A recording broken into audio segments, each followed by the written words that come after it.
Married with Channels podcast. I told you we'd be back sooner than later. Oh my goodness. Yay us. No home projects to derail the podcast. So this is a podcast involving a married couple, us, talking about TV shows and movies, mostly TV shows. Yep. That's the Married with Channels. You got it.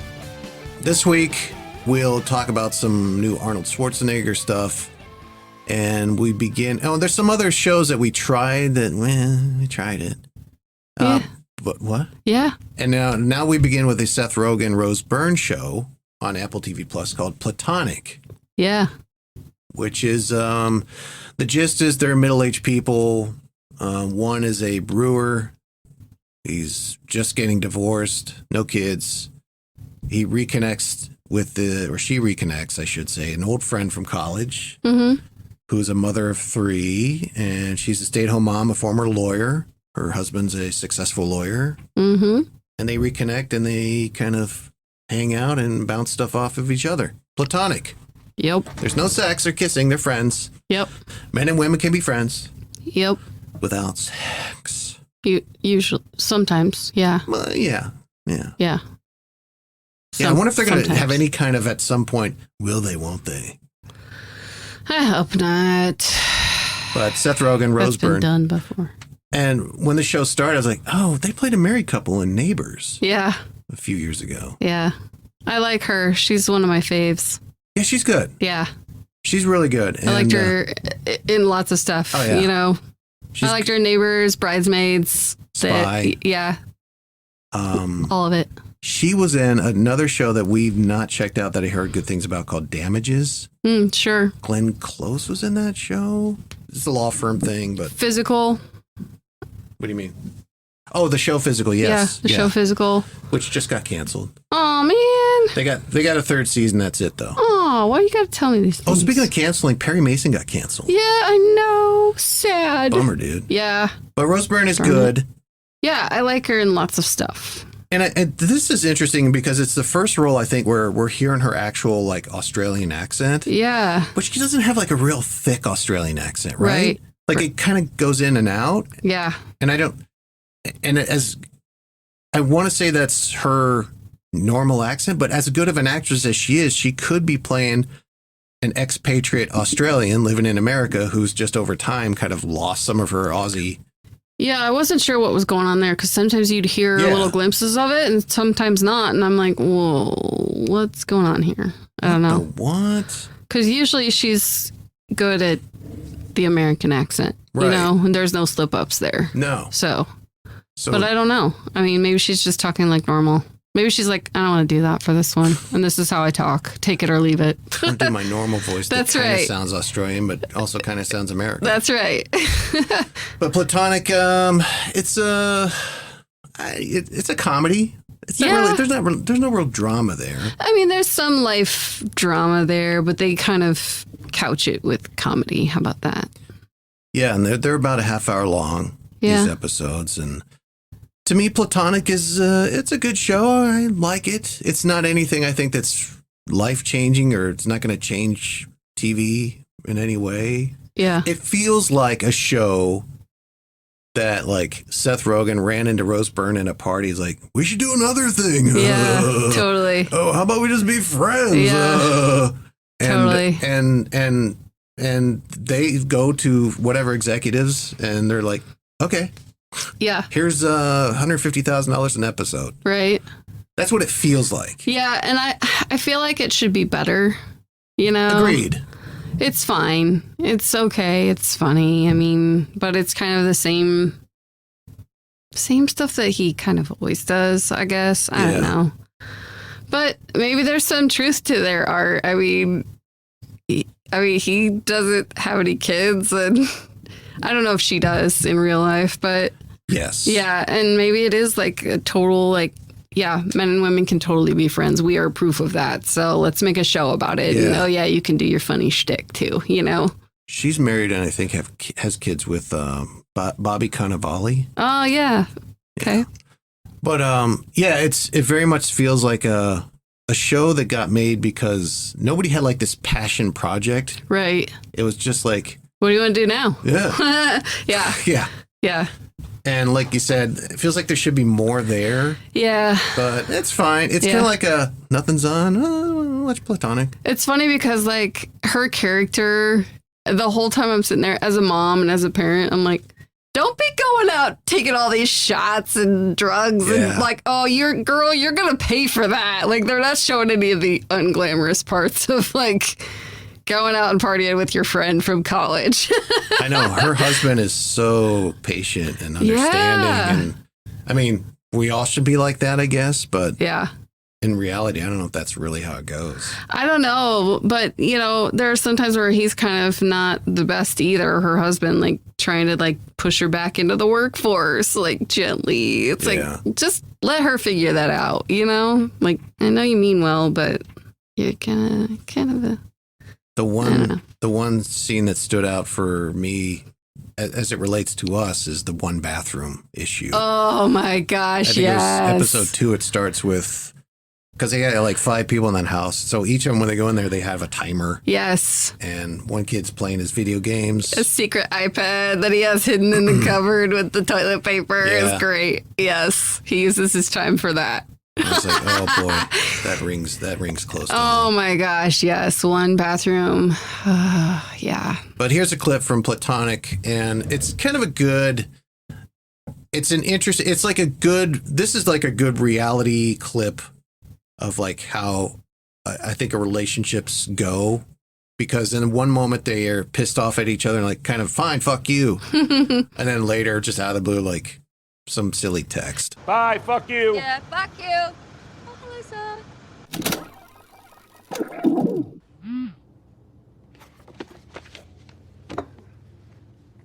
Back punch did not work, asshole. You actually tried that? Of course I did. I made that up. You're a liar. I am. You're gonna pay for this. You're gonna pay for this so hard. Well, bring it on. So what are you doing now? I'm bidding on Garbage Pail Kids on eBay. Anything good? I got an Adam head in mint condition. I'm kidding. I don't care. I don't know if I agree that that's how relationships go. I think that they're friends, but are they good for each other? You know, I think that's kind of the question for me in this show is like, should they be friends? Because it seems like they're not really, I don't know. Sometimes they are good for each other and sometimes they're not. So it's like when things are cool, they help each other out, you know, and they help each other grow and become better versions of themselves. But then when things are bad, they're really bad, you know? It's kind of not great. I guess maybe that's kind of the point of the show is to see, like, can you still be friends with somebody? You know, and I think they said that they haven't talked in 15 years. Well, and they're in very different stages and phases of life, you know, and he's just single and essentially running a bar. Yeah. And she's married, stay at home, and you know, that whole rigmarole. Absolutely. Yeah, I mean, it could be like, is this possible? And also maybe it is because they're kind of complimentary of each other.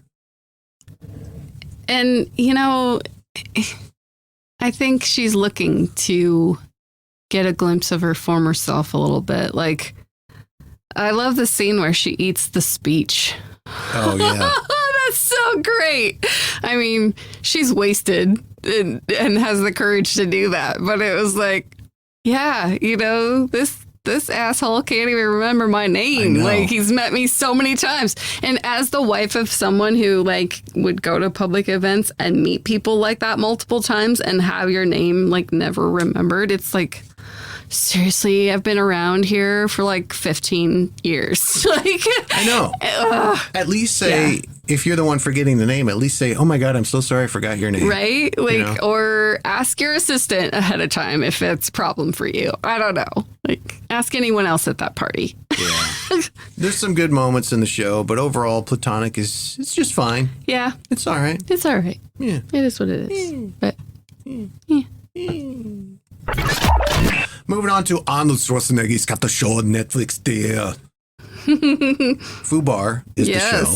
I'm going to leave the impression of Arnold to you. Oh, do it. No. Try it. No. I don't think I've ever heard in our 17 years or whatever, almost 20 years together, of you trying to do Arnold Schwarzenegger. Everybody does an Arnold. That's right. Okay. That's it. That's all you get. It's like if Arnold, went through the whole process of getting hormone therapy. Oh, Very great. Thanks. So Arnold is in a show called Fubar. He is a retiring CIA agent. He gets pulled into one last job. Nobody can do it, but you can. You have to, Yes. Arnold. And spoiler alert, on a mission, he finds out his oldest daughter is a CIA agent. Oh, my goodness. Bum, bum, bum. How could you not see that? Right? Yeah. So we've watched 2 episodes, 2.5. Okay, and let me be clear on this one. I've fallen asleep for both 2.5, all 2.5 episodes. You and I were just talking about Fubar. Yes. Like, sometimes it seems like a great show. Right. Sometimes it seems kind of cheap and kind of Yes. phoning it in. Yes. Like it can't decide quite where it fits, Like sometimes there are funny moments and and I'm like, "Oh, okay, cool." And then you're right. Then there's other times where it's like, "Oh, that looks kind of Yeah. like Like that definitely looks like a backlot yeah." behind somebody's estate. Like kind of when you rewatch an old kind of 80s movie with an action movie, Yeah. like you're like, that's so cheesy compared to now and special effects and things like that. It kind of almost feels like that in my opinion. And I feel like the first episode was cracking. Like it moved and it had some good dialogue. And, Yeah. The opening scene in, I think it was Austria, was interesting. Had kind of made me feel like a little Bourne Identity going on there. Sure. But episode 2, where they go to like the jungle compound of, Boro, Yeah. who's like this guy who's got a nuclear suitcase that he wants to set off. Yeah. It just kind of lost something for me. And I thought maybe the whole, like, my daughter's a CIA agent too, kind of borders on shticky, A little bit. kind of like 80s sitcom type of thing. Yeah. Well, and just their their conflict, like she's like, I'm fine, I can do it myself, and he's like, that's my daughter, and to protect her, even though, because I'm this big badass, And look, like I said, we've watched 2 episodes. Yes. So I don't know. It's just, I don't know. Yeah. And also Fortune Feimster. Yes. She's kind of annoying. Yeah, Like, she's annoying me. She's trying to be funny, but it's not working. She just seems real kind of wooden and like it's almost like she feels like she doesn't belong there. I get it. She's kind of the comic relief to some of it. But even that's not real like, oh, it's just kind of like it fell flat there. Yeah, but it's just like a one-liner off thing, and it just kind of doesn't land and hit for me. Yeah, I just don't think, like a lot of comedians, and I've seen a little of her stand-up. I think she's fine stand-up. Absolutely. A lot of comedians are great at acting. Most of them are, but I don't think she's one of them. Yeah. Prove me wrong. I mean, maybe she's taking some lessons. I don't know. This isn't an acting critique podcast, but she's kind of taking me out of it a little bit whenever she's delivering a line and she doesn't really seem like all that into it. Yeah. And the other dude that's on the team too, that he kind of does the same thing, kind of in that same role, like just one of those one-liner kind of things. And I don't know. He kind of bugs me too. Well, but I think he actually is better delivering those lines. He's better than delivery. She is. He is, but they're just not written to be like that. Oh, ha, ha, ha, Mm-hmm. it just doesn't work for me, I guess. But I'm kind of a comedy snob, so. Yes. Yes. Comedy snob. Yeah, Fubar's. We'll give it a couple more episodes, I think. I know I like Arnold. I'll probably fall asleep during those too. It's just not grabbing me, I guess. Yeah. It's not holding my attention span. I'm sorry. All right. And real quick, a couple shows that we tried, but meh. Yeah. So I'm kind of a history buff, and I was interested. You actually brought this. I did bring this one to the table. A Small Light is the show. Basically, it's about the girl, woman, whatever, who facilitated Anne Frank and her family's ability to hide from the Nazis for so long. Yes, it's a Dutch woman, and she A true life helped, story. Yeah, she helped aid the Frank's family. Yeah. Yes. And it's a great story. It's just nothing about it was really sucking me in. And Yeah. I don't know why that is. It just wasn't working for me. Yeah, for me, it's like it was this very serious subject, and some parts of it were very good, and you have this, the father, played by Liev Schreiber. Yeah. It was great. It was great. Yeah. But he's a very serious, stoic character. And, you have the fear of the Nazis and what's happening in this time frame and how people had to navigate that and live through that or try to survive through that. But then you have this lead character who's kind of that like kind of silly, like I'm gonna throw in some kind of slapstick comedy here, and it just didn't fit. It was too disjointed for me because she was like the only one kind of being kind of that trying to be garrulous. Yeah. But maybe that's the character. Maybe that's how she was in real life. I don't know. It just doesn't work for this show for me. It just It was like, I don't know what you were trying to be, a serious drama because it's such a hard, heavy subject, or a comedy. Like, I just didn't know what it was trying to be, I guess. Well, I think we're seeing the evolution of that character. We've only watched 2 episodes of it, right? Yeah. If that, maybe 1.5. Yeah. The first episode, she's kind of like this wild child who has no direction in life. Yeah. She gets the job with Liev Schreiber's Otto Frank. I forget what he does for a living, and then she kind of finds her groove, and this is her career, and she's found her way. And then she becomes more of an adult, I think. He doesn't he do the gelatin? Because doesn't she have to? Oh, yeah.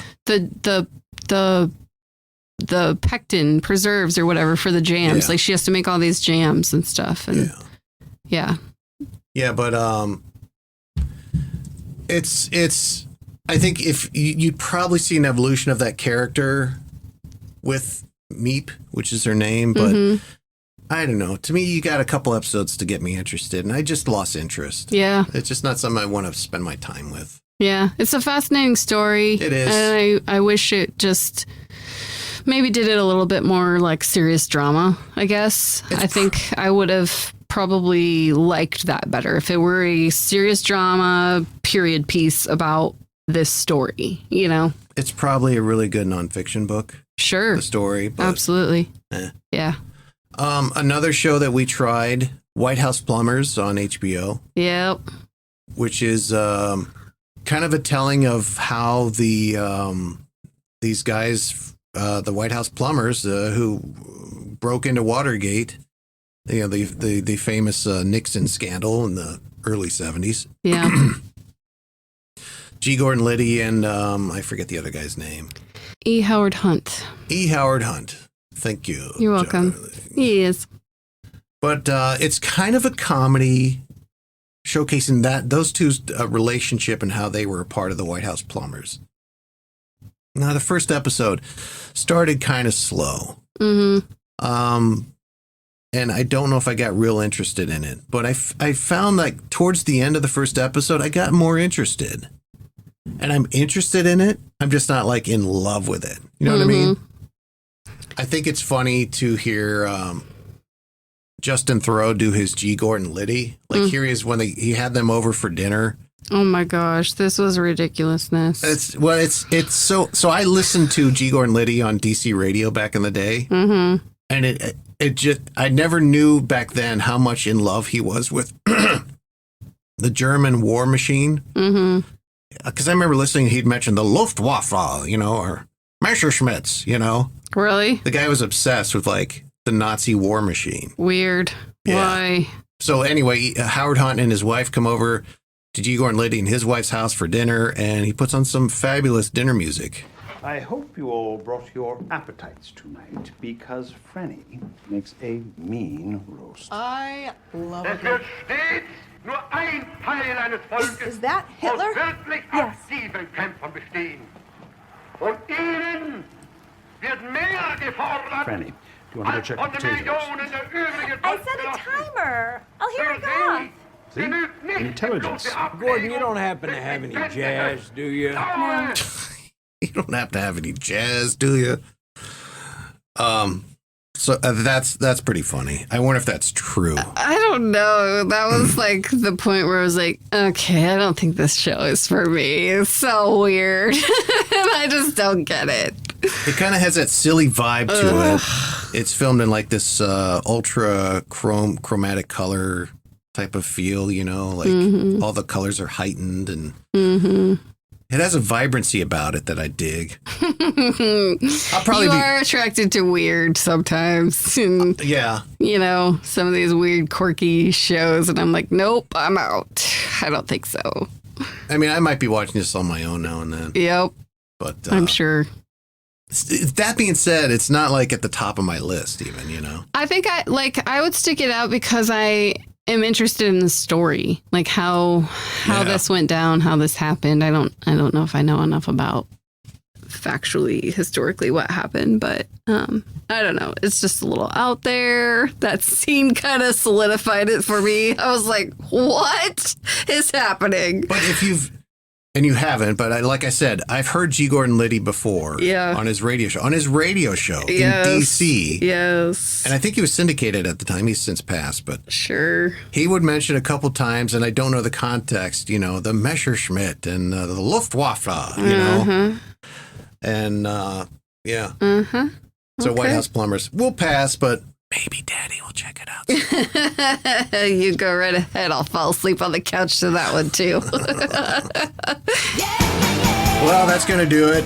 Yeah, look at us go. Yeah, right? Yeah. We'll have some more fantastic Married with Channels podcast coming up Yeah, sooner than later, of course. that's right. Make sure you give us a good review on your podcast provider. Share, tell your friends. Yeah, we're up on Twitter at Married W Chans, 2 N's. And until next time, I am Moose. I'm Jody. We'll see ya. Bye.